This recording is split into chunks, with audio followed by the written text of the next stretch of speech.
नमस्कार मित्रमैत्रिणींनो. सकाळचा नाश्ता म्हटलं की काही झटपट होणारा नाश्ता आपल्याला हवा असतो. आपण उपमा आणि पोहे तर खातोच. पण जर त्याच वेळी अगदी पटकन झटपट बनणारी इडली किंवा सांबार मिळाला आणि त्याचबरोबर चटणी तर उत्तम पर्याय आहे. तर आज मी तुम्हाला या व्हिडिओमध्ये तेच दाखवणार आहे. फक्त तुम्हाला व्हिडिओ शेवटपर्यंत पाहायचे तर चला जास्त काही न बोलता पटकन रेसिपीला सुरुवात करूया. सगळ्यात अगोदर आपण एक करणारा किचनची कोणतीही वाटी घ्या. मी अगदी मोठी वाटी घेतली आहे. 1 वाटी घ्यायचा आपण रवा आणि एकच वाटी आपण घालणार आहोत त्याच्यामध्ये दही. दही तर घरी आपल्या असतं, रवासुद्धा असतो. म्हणजे हे इडली आपल्याला बनवायला काही वेळही लागणार नाही. तर बघा त्याच दह्याच्या वाटीमध्ये मी पाणी अगदी पूर्ण काठोकाठ भरून घेतले. म्हणजे आपल्याला पाहायचं की पाणी आपल्याला यासाठी मिश्रणासाठी किती लागेल. तर सगळ्यात अगोदर दही आणि आपण रवा अगोदर मिक्स करून घेऊया. अगोदर अशा पद्धतीने मिक्स केल्यानंतर त्यामध्ये आपण पाणी घालायचं. आता पाणी झटपट पटकन आपण घालून पातळ मात्र करायचं नाही. अगदी बेताने घालायचे. मी त्या ज्या पद्धतीने दाखवते त्या पद्धतीने घाला. तर बघा ते मी पाव वाटी असं पाणी ह्याच्यामध्ये घातलं आहे. घातल्यानंतर पूर्ण अगदी व्यवस्थित मिक्स करून घेऊया. आता केल्यानंतर मला अजूनही वाटतं की थोडंसं कमी आहे म्हणून आणखी मी थोडंसं घातलं आहे. म्हणजे यानंतर आता पूर्ण तुम्ही म्हणाल ना, तर अगदी अर्धी वाटीपेक्षा थोडंसं वरतीच आहे म्हणजे एवढं तर पाणी आपल्याला लागलेलं आहे. आता ह्या मिश्रणाला अगोदर आपण झाकून ठेवूया कमीत कमी 10 मिनिटासाठी. फक्त 10 मिनिटं पुरेसी. तर चला सांबाराची तयारी करूया. सांबार बनवण्यासाठी तुम्ही काय करायचं, तर सकाळचं करायचं असेल तर तुम्ही जेव्हा उठता ना, तेव्हा अगोदरच डाळ भिजवून ठेवा. डाळ भिजवल्यामुळे सांबार पटकन बनतो. तर मी ते एक वाटी डाळ तुरीची घेतली, ती भिजवून ठेवली होती आणि बऱ्याचशा भाज्या मी इथे अगदी कापून ठेवल्या होत्या आणि त्याचबरोबर टोमॅटो. तर तुम्ही कोणत्या भाज्या घेऊ शकता. मी इथे दुधी भोपळा, त्याचबरोबर दुसरा जो लाल भोपळा असतो तो, वांगं, गाजर सगळं काही जे असेल ना ते घेतलं. या भाज्या तुम्ही रात्री कापून पाण्यामध्ये ठेवून द्या. म्हणजे तुम्हाला सकाळी लगेच झटपट बनवू शकता. कुकरमध्ये सगळे जिन्नस आपण घालणार आहोत. बघा डाळ घातली, त्याबरोबर भाज्याही घातल्या. त्याचबरोबर इथे घालायचं आपण टोमॅटो घालायचं आहे. टोमॅटो तुम्ही 2 घातले तरी हरकत नाही. तर इथे मी अगदी 2च घातलेले आहेत आणि टोमॅटो घातल्यानंतर आपण ह्यामध्ये घालायचे बाकीचे जे काही मसाले असतील ना ते सगळं आपण घालणार आहोत. अगोदर याच्यामध्ये थोडंसं पाणी घालूया. अगदी 1 ग्लास पाणी म्हणाल ना तर अगदी पुरेसे आहे. म्हणजे अगदी मी कुकर अगदी अर्धा कुकर करायचा आपण. त्यानंतर आपण ह्याच्यामध्ये घालायचे चवीपुरतं मीठ, त्याचबरोबर जराशी त्याच्यामध्ये हळद घालायची आहे. लाल तिखटही जाणार आहे त्याच्यामध्ये. म्हणजे हा सांबार ना झटपट होणार आहे म्हणून तुम्ही त्याच वेळी सगळी जिन्नसं घालायची. तसंच इथे चिंचेचा कोळ, थोडीशी चिंच भिजवायची. अगदी 2 चमचे चिंचेचा कोळ पुरेसा आहे.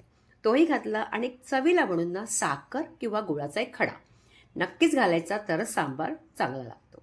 आता ही सगळी जिन्नसं झालेली माझी आणि इथे मी सांबार मसालाला मी घरीच बनवते. तर बघा हा सांबार मसाला पण आता आपण घालणार नाही नंतर. जर तुम्हाला याची रेसिपी हवी असेल तर मला कॉमेंट्स करून नक्की सांगायचे. त्याचबरोबर मी पुन्हा एकदा सांबार आणि इडली तुम्हाला दाखवली होती पण ती तांदळाची होती. तर आता बघा ही सगळी जिन्नसं घातल्यानंतर कुकर बंद करायचे आणि कमीत कमी तुम्हाला 3 शिट्या त्याच्यामध्ये आपली डाळ, भाज्या अगदी व्यवस्थित शिजेल तोपर्यंत आपण चटणीसुद्धा बनवूया. आता इथे तुम्ही चटणी जरी सकाळच्या वेळी नाही बनवली तरी चालेल, पण किंवा चटणीबरोबर ती इडली दिली तरीसुद्धा चालेल. पण मी दोन्ही बनवले. इथे थोडंसं खोबरं घालायचं आहे, अर्धी वाटी. त्याचबरोबर थोडीशी कोथिंबीर, पुदिनाची थोडीशी पानं घालायची अगदी. पुन्हा त्यानंतर घालायचे हिरवी मिरची. तिखट जास्त हवं असेल तर तुम्ही जास्त घाला. इथे 2च घातले आहे मी. त्याचबरोबर आल्याचा तुकडा, जराशी चिंच घालायची किंवा लिंबाचा रस.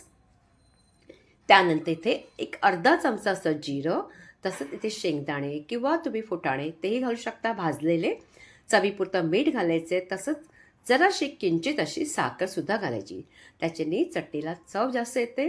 त्याचबरोबर बर्फाचे तुकडे टाकायचे म्हणजे रंग अगदी सुरेख येतो त्याचा आणि चटणी आपण छान अशी वाटून घ्यायची. चटणी बघा वाटून झालेली. आता मी ती एखाद्या बोलमध्ये काढले. त्याला आपण मस्त फोडणी देऊया. फोडणी देण्यासाठी तेल गरम करायला ठेवले. त्याच्यामध्ये अगोदर घालायची उडदाची डाळ, का ती थोडीशी लालसर व्हावी. त्यानंतर त्याच्यामध्ये घालायची आपण राई, अगदी अर्धा चमचा, छोटासा चमचा म्हणजे थोडंसं राई. आणि ही जी उडदाची डाळ जरा व्यवस्थित जरा भाजली गेली की गॅस बंद करायची. गॅस बंद करून काय घालायचं त्याच्यामध्ये कढीपत्ता घालायची, सुक्या मिरच्या घालायच्यात आणि त्यानंतर पुन्हा मिक्स करायचं आणि जरासा आपला हिंग. आता ही सगळी फोडणी अगदी मस्त रेडी झाली आहे. आता ही फोडणी आपण त्या चटणीमध्ये टाकायची आहे. या चटणीने या फोडणीने ना चटणीला आणखीन चव येते. तर बघा मस्त अशी आपली फोडणी झाली. आता चटणी रेडी झालेली आहे आणि आपण सांबारही तिथे ठेवला होता. त्यानंतर चटणीला आपण बघा, तुम्ही बघाल ना तर रंगही सुरेख आणि फोडणीचाही रंग बघा किती सुरेख आहे.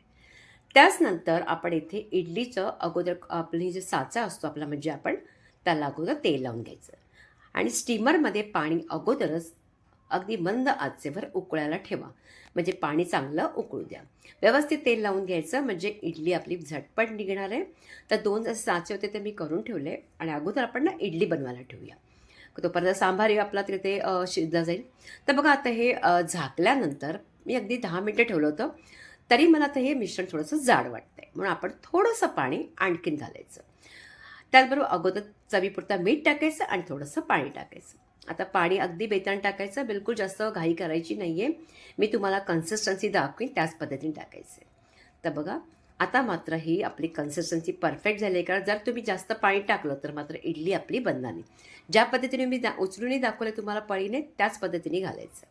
आता हे आपलं इडलीसाठी मिश्रण रेडी झालं आहे. तर आता बघा मला पाणी किती लागलं, अगदी पाऊण वाटी पाणी लागलं. हे पाव वाटी राहिलेलं आहे. तर तुम्ही तिथे तुमचं एक थोडं कमी जास्त होऊ शकतं, तर तुम्ही ते पाहायचे. फक्त तुम्ही कन्सिस्टन्सी पहा. आता यामध्ये आपण घालायचं आहे इनो. इनोमुळे इडली झटपट होणार आहे, म्हणून पूर्ण एक पॅकेट टाकायचं याच्यामध्ये. तुम्ही हवं असल्यास, तुम्हाला आवडत असेल तर या इडलीच्या बॅटरमध्ये तुम्ही थोडीशी फोडणी टाकू शकता. राई, उडदाची डाळ, थोडेसे काजू असे वगैरे घालून तुम्ही टाकू शकता हवं असेल तर. पण आता मी सांबार वगैरे केल्या म्हणजे अगदी साध्या पद्धतीने बनवते. मिक्स व्यवस्थित करून घ्या, कारण का आपण इनो टाकलं आहे. म्हणून अगोदर इनो टाकण्या अगोदर स्टीमरमधलं पाणी मात्र उकळलेलं असलं पाहिजे. म्हणून ती मात्र तयारी अगोदरच करायची. आता यामध्ये आपण सगळं मिश्रण आपण थोडंसं करून याच्यामध्ये घालायचं. आता याच पद्धतीने बघा, दोन्ही जे साचे आहेत ना, मी अगोदर सगळे रेडी करून ठेवणार आहे. तुम्हाला ही इडली सांबार बनवायला जेमतेम ना म्हणाल ना तर अगदी अर्धा तास पुरेसं होतं आणि इतका चवीला बनतो ना. तुम्ही नक्की, मी ज्या पद्धतीने सांगितलं त्या पद्धतीने नक्की करून बघा. आता इडली मी दोन्ही साचे अगदी व्यवस्थित करून ठेवलेत आणि पाणी बघा छान असं अगदी स्टीमरचं उकळलेलं आहे आणि त्यामध्ये आपण ते साचे ठेवूया. साचे पण ठेवताना कसं ठेवायचं तुम्हाला मी प्रत्येक वेळा सांगितलं आहे, की जेव्हा पहिला अगोदर साचा ठेवतो तो तसाच ठेवायचा. त्यानंतर जो दुसरा ठेवतात ना, जिथे आपली भोकं आहेत ना त्याच्यावरती, भोकांवरती भोक ठेवायचं नाही, त्याच्या बाजूने इडलीचं मिश्रण ठेवायचं. अशा पद्धतीने ठेवायचं आणि झाकून 12 मिनिटाचा त्याला वेळ द्या. आता इथे मी कुकर म्हणजे गॅस बंद केली होती आणि याची वाफही कुकराची अगदी व्यवस्थित निघालेली आहे. तर बघा, आत्ता हा सांबारातल्या भाज्या, डाळ एकत्र शिजले. त्याचबरोबर मी गरम पाणी तिथे उकळायला ठेवलं आहे. जर वाटलं तर आपण त्यात पाणी घालू शकतो, का तुरीची डाळीने थोडंसं जाडसर होतं. बऱ्याच जणांना जाडसर आवडतो, बऱ्याच जणांना पातळ आवडतो. आमच्याकडे पातळ आवडतो म्हणून मी जास्त पातळच करते. आता यामध्ये आपण सांबार मसाला टाकायचा आहे. मी घरीच करत असल्यामुळे सांबार मला बिलकुल कधीही बाहेरून आणण्याची गरज पडत नाही. 1.5 चमचा इथे मी सांबार मसाला टाकलेला आहे. टाकल्यानंतर आपण त्याला मिक्स करून घ्यायचं आहे आणि अगदी घेतल्यानंतर थोडंसं मिक्स करून घ्या. मग त्याच वेळी तुम्ही मीठ किंवा पाणी अगदी तुम्हाला कमी जास्त वाटत असेल तर पाण्याचं प्रमाण घाला. पण मात्र थंड पाणी घालू नका, गरम पाणी घाला आणि त्याला थोडंसं 5 मिनटं असं उकळू द्या, कारण आपण सांबार मसाला घातले. त्यानंतर जोपर्यंत उकळतं आहे तोपर्यंत आपण फोडणी तयार करूया. फोडणी बघा, इथे फोडणी पात्रात मी अगदी 2 चमचे भरून चांगलं तेल घातलं आहे. तेल गरम झालं की राई टाकायची. 1 चमचा राई तडतडली की लगेच आपण त्याच्यामध्ये टाकायची उडदाची डाळ. त्याचबरोबर टाकणार आहोत इथे अर्धा चमचा किंवा छोटासा 1 चमचा जिरं. ते टाकल्याबरोबर थोडंसं सगळे राई, उडदाची डाळ अगदी सगळे तडतडले की इथे मी ना भाजकी चण्याची डाळ टाकली. तुम्ही नॉर्मली चण्याची डाळ टाकू शकता. कधी कधी ती कच्ची राहते ना, म्हणून तोंडात आली तरी हरकत नाही. आणि त्याचबरोबर इथे आपण आता काय करायचं, ही सगळी जिन्नस भाजल्यानंतर आपण त्यामध्ये गॅस अगोदर बंद करायची आणि गॅस कधी बंद करूनच कढीपत्ता आणि हिंग घालायचा. कढीपत्ता घालायचा, त्याचबरोबर सुक्या मिरच्या आणि त्याचबरोबर हिंग. आता ही फोडणी रेडी झाली आहे, पण या फोडणीवरती त्या सांबाराला अगदी मस्त सुरेख असा रंग यावा म्हणून याचवरती आपण टाकायचं काश्मीरी लाल तिखट. 1 मोठा चमचा टाका अगदी चांगला आणि त्यानंतर थोडंसं फोडणी ना थोडीशी अगदी व्यवस्थित मिक्स करून घ्या. मिक्स केल्यानंतर ही फोडणी जाणार आहे आपल्या त्या सांबारामध्ये. अरे तो वाकडं होतं. तर त्या सांबारामध्ये घालायची आहे. आता घालताना मात्र एक चूक झाली, माझा त्याच वेळी अगदी मोबाईल बंद झाला, म्हणून माफ करा.